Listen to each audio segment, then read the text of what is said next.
안녕하세요. 연애 박사입니다. 이번 시간에는 결혼은 연애의 무덤이 맞다에 대해 영상을 다뤄보겠습니다. 구독과 좋아요 부탁드립니다. 질문 있으면 박사님에게 댓글을 달아주세요. 한참 열애 중인 커플의 토요일 아침 이야기. 오늘은 토요일, 그를 만나는 날이다. 늦지막이 일어나서 씻고 단장을 시작한다. 오늘은 무슨 옷을 입고 나갈까? 같이 연극을 보고 저녁을 먹고 들어와야 되니? 이제 연애도 오래되니 좀 식상해진다는 느낌은 있지만 그래도 아직 데이트를 하는 날이면 가슴이 설렌다. 결혼 5년 차 부부의 토요일 아침 이야기. 오늘은 토요일 늦잠을 좀 자려고 했는데 그 사람의 코 고는 소리에 새벽부터 잠이 깨버렸다. 오후에 집안 결혼식에 가려면 지금부터 준비해야 되는데 잘 알지도 못하고 1년에 한두 번 만나는 친척들을 만나서 친한 척하려니 그것도 참 스트레스이다. 게다가 오늘도 좋은 소식 없어. 이제는 아기 가질 때 훨씬 지났잖아. 라고 얘기할 어르신들을 생각하면 정말 가기 싫다. 보통은 연애를 하다가 서로 간에 마음이 맞고 사랑이 깊어지면 결혼으로 이어지는 것이 일반적이다. 하지만 연애와 결혼의 관계 속성을 보면 매우 다른 형태의 결합이다. 그렇다 보니 연애와 결혼은 여러 가지 차원에서 무척이나 다른 느낌과 상호작용을 하게 된다. 그 내용을 가만히 살펴보면 연애와 결혼의 차이점을 알 수 있다.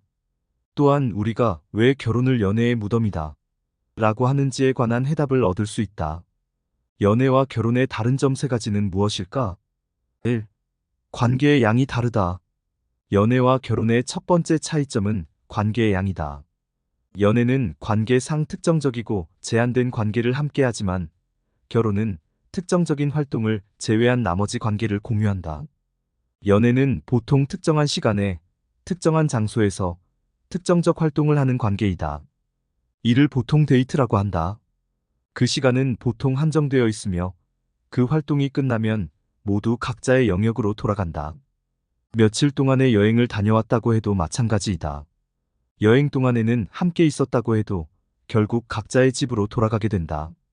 시간 자체가 길어졌을 뿐 관계가 지속되고 이어지지는 않는다. 반면에 결혼은 그 반대이다. 함께 거주하면서 같이 생활하다가 특정한 시간에 특정한 장소로 특정한 활동을 하러 나간다. 그리고 특정한 활동이 끝나면 다시 돌아와 시간을 함께 보낸다. 여행을 하는 것도 함께 있다는 것 자체는 변화하지 않으나 함께 하는 장소가 여행지일 뿐 함께 거주한다는 점 자체는 동일하다. 단 예외는 있다. 연애를 하되 동거를 하는 경우와 결혼을 했으나 주말 부부를 하는 경우가 이에 해당한다. 동거의 경우에는 결혼과 마찬가지로 특정한 활동을 하러 나가는 경우 외에는 거주를 공유한다. 단, 이는 법률적 구속력이 있는 것이 아니기 때문에 누군가가 원하면 언제든지 중단할 수 있으며 각자의 거주 의무에 대한 부담이 적다. 주말 부부의 경우에는 결혼한 상태이지만 주말마다 여행 가는 기분으로 만날 수 있는 형태이다. 그리고 다시 주중에는 각자의 영역으로 돌아간다. 그래서 연애 때의 감정들이 더 잘 느껴지는 것이다. 2. 관계의 질이 다르다. 연애와 결혼의 차이점 두 번째는 관계의 질이다. 연애는 관계 유지와 관련된 책임이나 의무가 약한 반면에 결혼은 법적 구속력이 있는 강력한 책임을 부과하는 관계이다. 연애를 유지하는 목적은 관계 상의 즐거움이나 만족이다. 서로가 좋아서 만났으며 애정하고 사랑하는 행동에만 집중하면 된다. 만약 이와 같은 연애 유지의 목적이 틀어진다면 이를 중단하거나 대상자를 교체하는 것도 가능하다. 이로 인해 소위 권태기가 오더라도 두 사람만 잘 합의된다고 하면 이별을 하는 과정도 쉬운 편이다. 반면에 결혼은 법적인 구속력이 있는 관계이다. 혼인신고를 하지 않는다고 하여도 부부라는 관계를 알고 있는 주변에서 부과하는 구속력이 존재한다. 이는 서로에 대한 진지한 책임과 의무를 강조하는 것이며 결혼은 이마저도 감당하겠다고 결심하는 것이다. 만약 서로에 대한 애정이 식거나 상대방이 마음에 들지 않는다고 하여도 이를 중단하거나 변경하는 과정이 녹록하지는 않다. 특히 한쪽만 결별을 원하는 경우에는 법정까지도 가야 하는 상황이 되기도 한다. 이와 같은 관계의 질의 차이는 결국은 상대를 대하는 심리적 차이를 가져온다. 연애에서는 상대방에 대한 기대나 요구도 적은 편이며 문제를 일으켰을 때 됐어. 버릴 거야. 라는 방법이 존재한다. 따라서 스트레스가 심해지거나 갈등이 심해지는 경우에 다른 대안들을 선택할 수 있는 여지나 대안들이 널려 있다. 그러나 결혼의 경우에는 상대방에 대한 법적 효력이 있는 의무와 책임의 강도가 매우 높다. 또한 그에 따른 상대방에 대한 기대나 요구도 높은 편이다. 게다가 문제가 발생하였을 때 이를 관계를 종결하지 않는 범위 내에서 해결해야 하는 것이 1차적 과제이다. 이 때문에 갈등이나 문제가 생기는 경우 심리적 고통이나 스트레스의 수준이 엄청나게 다를 수밖에 없다. 3. 관계의 내용이 다르다. 연애와 결혼의 가장 큰 차이점은 세 번째 관계의 내용이다. 연애는 상호간에 합의되고 원하는 주제를 중심으로 관계의 내용을 채울 수 있는 반면, 결혼은 서로 간 원하는 주제 외에도 의무적으로 부과되는 관계 내용들이 엄청나게 늘어난다. 연애의 경우에는 두 사람의 개인적 영역에서 서로 원하는 내용을 중심으로 관계를 유지하며 그렇지 않은 내용들은 피해갈 수가 있다. 예를 들어 주말에 한 사람의 친구 결혼식이 있다고 하면 같이 가고 싶으면 가도 되고 굳이 가기 싫다면 안 가도 된다. 또한 상대방이 나와 함께하는 시간 외의 이슈들에 대해서 몰라도 된다. 심지어는 종교가 서로 달라도 전혀 상관없다. 그런데 결혼의 경우에는 결혼이라는 절차를 받아들이는 순간 감당해야 하는 관계의 내용이 크게 확장된다. 우선은 두 사람의 경제적인 영역들이 합쳐져서 주거나 생활상의 비용들을 함께 관리해야 한다. 게다가 관계의 내용에 원가족 이슈들이 포함되게 된다. 시부모나 장인 장모를 비롯한 상대방의 가족 행사에 가족의 일원으로서의 참여와 공유를 요구받게 되며 이를 거절하기는 매우 어렵게 된다. 그리고 단순한 행사 참석 이상의 가치관과 집안 관습을 따르게 될 것을 요구받게 된다. 그래서 결혼에서는 종교가 다르면 갈등이 극심해지게 된다. 이처럼 연애와 결혼은 관계의 내용이 달라진다. 정확히 표현하면 결혼 안에는 연애 때의 관계 내용들이 포함되는 형태이며 결혼으로 넘어오는 순간 관계의 내용이 확장되는 형식이 맞다.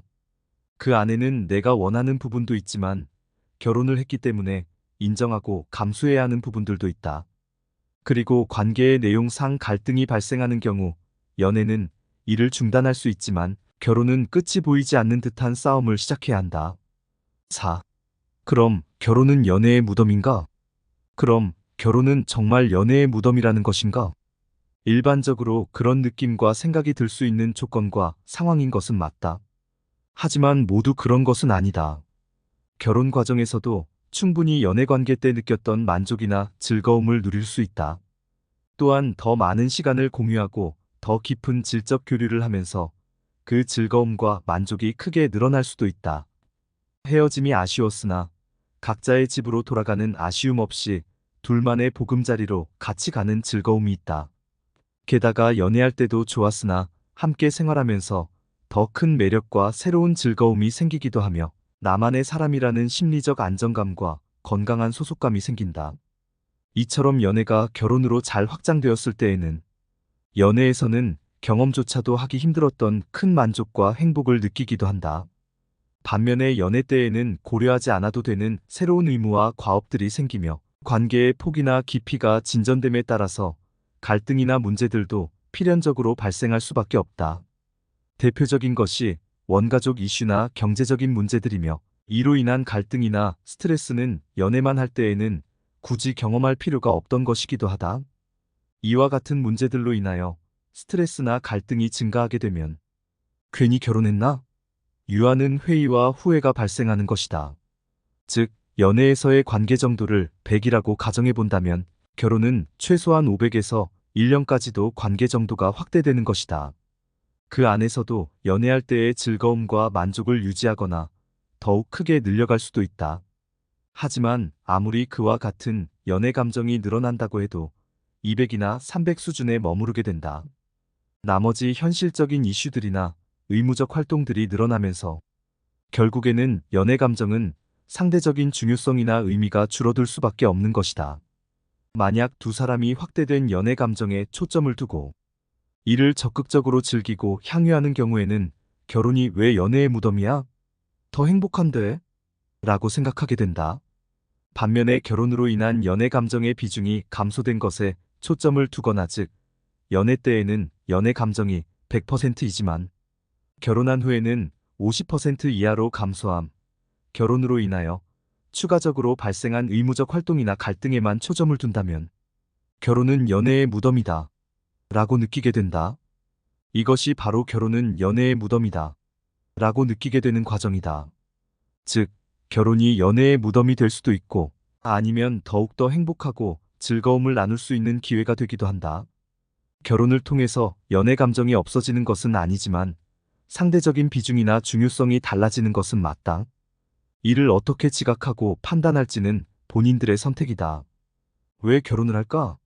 라는 질문을 해보면 헤어지기 싫어서, 이 사람이면 더 행복할 수 있을 것 같아서, 더 오래 함께 할 수 있어서, 평생을 함께 해도 될 것 같은 믿음이 들어서 등등의 대답을 한다. 그리고 결혼은 이를 만족시켜 줄 수 있는 과정이기도 하다. 그 사실 자체가 변하는 것은 아니다.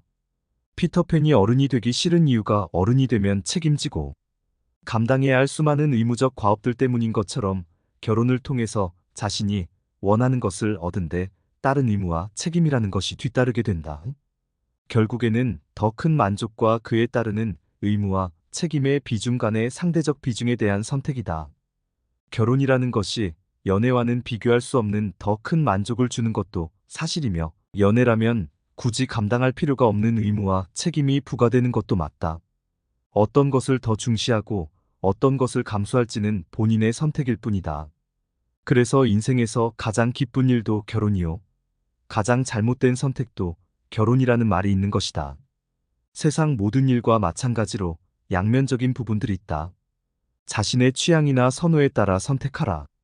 결혼을 연애의 무덤으로 만들지 아니면 한 차원 더 업그레이드된 연애관계로 만들 것인지. 이상 마치겠습니다.